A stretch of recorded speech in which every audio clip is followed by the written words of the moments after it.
In the mist-covered forests of ancient Britain, where towering oaks whispered secrets of the old gods, stood the secluded tower of Merlin. Nestled between the enchanted woodlands of Brocéliande and the jagged cliffs overlooking the sea, Merlin's tower was a place where the veil between the natural and the magical blurred. It was early dawn, and the sky blazed with streaks of pink and gold.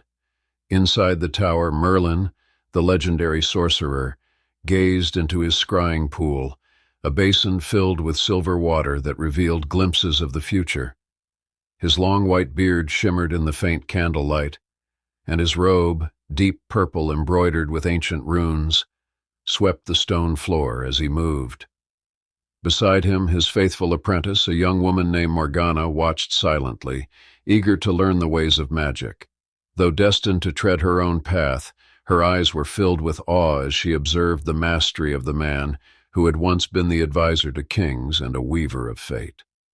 "Something stirs," Merlin muttered, his piercing blue eyes locked on the swirling waters. "The balance of power shifts in Camelot." Camelot, the great kingdom ruled by King Arthur, was a land of chivalry and honor, but it also teetered on the edge of chaos.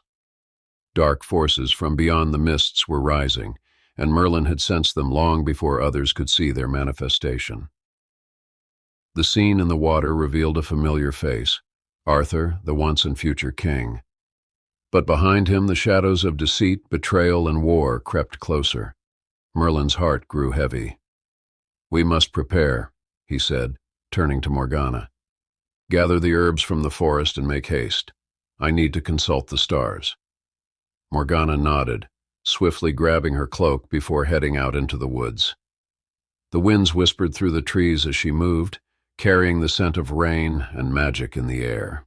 Back in the tower, Merlin climbed the spiral staircase to the observatory, where ancient charts of the stars lay spread across a vast wooden table. As he studied the constellations, a crow, Merlin's familiar, fluttered in through the open window, cawing a warning. "Ah, you sense it too," Merlin murmured, stroking the bird's glossy black feathers. "Mordred is coming." Mordred, Arthur's ill-fated son, had long been a source of Merlin's concern. His birth had been wrapped in prophecy of destruction and the downfall of Camelot. Merlin had hoped to guide the young knight to a different destiny, but he feared the dark path was too strong a pull. Outside, Morgana returned, her arms filled with herbs, yarrow, thyme, and sage. She placed them on Merlin's workbench, her face tight with worry. "Do you think we still have time to stop this?" Merlin shook his head gravely. "Time is slippery, Morgana. We can influence it, bend it, but never fully control it. Arthur and Mordred's fates are intertwined.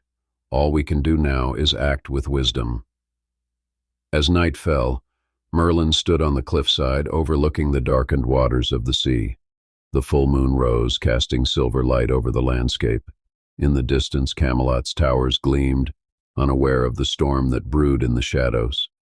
His heart ached for Arthur, his friend and king, and for the kingdom that would soon face trials beyond measure. But Merlin knew that destiny, no matter how tragic, had to play its course. He would stand beside Arthur until the very end, guiding him through the labyrinth of fate. And when the final battle came, when the swords clashed and the skies darkened, Merlin would be there, ready to shape what came after. Because even in the darkest of times, magic had its way of finding hope.